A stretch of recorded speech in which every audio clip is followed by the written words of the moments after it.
Dark times were upon us. The Republic was gone, and now the Empire had taken over like a virus, basically spreading around the galaxy and spreading its oppressiveness and darkness all around.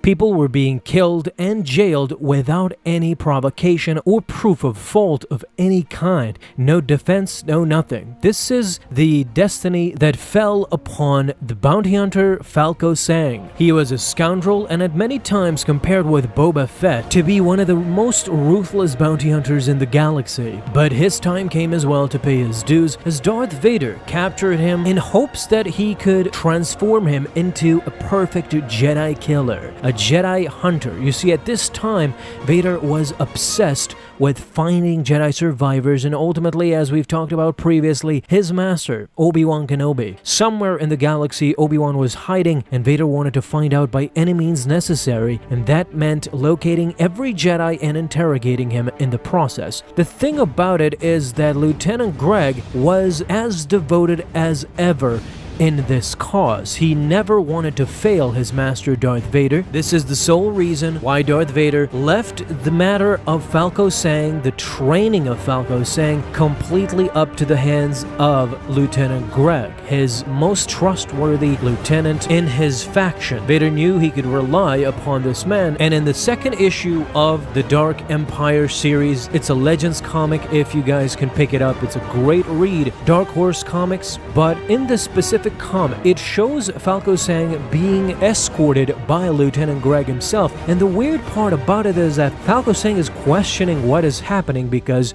there are no cuffs on him and there is no gun in the hand of Lieutenant Greg. But the lieutenant was trying something new. He came up with it after Falco's last attempt to escape. All the doors were voice-coded and deadlocked. He could even kill the lieutenant, but then he'd be locked in here alone with him. Falco knew who him was. It was Vader, as per usual. Greg didn't know why he always had to antagonize Vader, why he had to treat this like a prison sentence. He instead should be honored that Vader had picked him. Honored, Falco Sang was befuddled, but clearly Darth Vader had seen something in Falco Sang, according to Greg. Otherwise, he would be ashes by now, as Darth Vader would have not even hesitated in killing him. Lieutenant Greg pleaded with Falco Sang to try and work with Vader, show him that he is capable of impressing the Dark Lord of the Sith, and he might be surprised at Vader's reaction. After all, they're all after the same thing, which was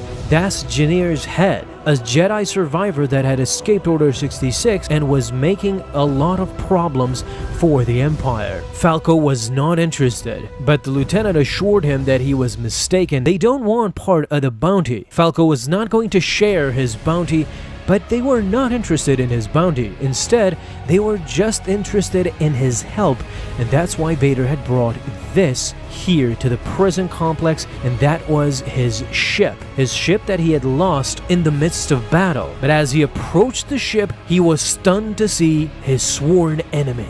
Darth Vader was standing right at the cargo hold. Without a moment's thought, Falco Sang jumped at Darth Vader and pushed him aside, yelling with all of his might. Once they tumbled on the ground, now Falco Sang grabbed a weapon that he could find as quickly before Vader could pick himself up. And with this, Falco Sang proceeded to kick the living crap out of Vader, smashing this metal on his mask with all of his power and getting ready to smack Vader again. It seemed that Falco was going to subdue the Dark Lord, but all of a sudden a hand is extended, and using the Force, Darth Vader not only disarms Falco Sang, but Force pushes him back. Without saying a word, Darth Vader approached Falco Sang and grabbed him by the throat, lifting him up in the air. The smarmy Falco now told Vader that the lieutenant had informed him that he himself should impress the Dark Lord of the Sith, and he asked how did he do. The lieutenant did not speak. He was completely frightened and shocked. All the emotions you can imagine were compressed in Lieutenant Greg's face. Vader simply dropped Falco Sang like it was nothing and told him that he had done better this time to impress him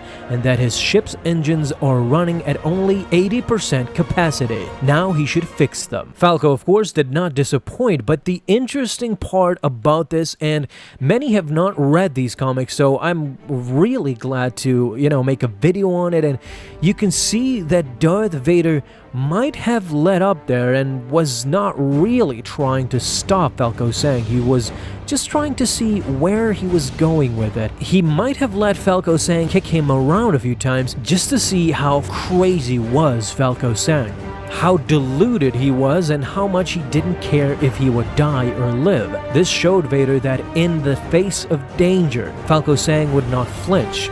If he was not afraid of Darth Vader, then he might not be afraid of anything in the galaxy. It shows you to what length Darth Vader would go to recruit talented and powerful beings to his side, no matter if they were non-force sensitive or force sensitive, all in the same. Everybody had their place in the galaxy. That's what Darth Vader believed, at least that's what we see in Legends.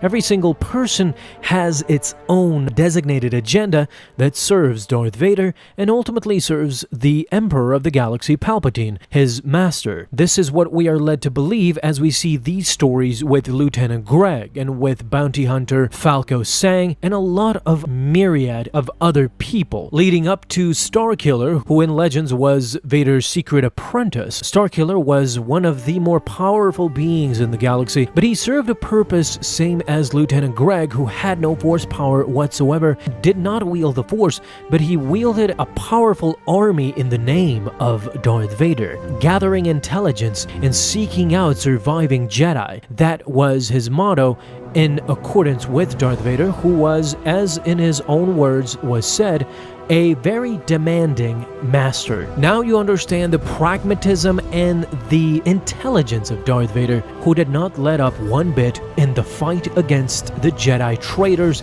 the Jedi agitators, and especially his former master, Obi-Wan Kenobi. Now, how much of this influence came from, say, Palpatine, who taught him everything he knew as far as the Sith aspect goes? Well, I would say all of it. Darth Vader craved power, craved to feed his ego, but the one who taught him the real way to do that was Sidious. If it wasn't for Sidious, Vader would be just a gigantic mess. He would be a being with an enormous amount of power, but not knowing where to focus it or how to wield it. This is where Sidious comes into play, and that's why he begs Darth Vader, or Anakin I should say, at that point in Revenge of the Sith, to become his apprentice, to learn the ways of the dark side, because specifically Sidious knows and sees the potential that Anakin will have as a Sith Lord, wielding all that power and not being just a tool of the Jedi. Well, to be more fair, now, years, decades later,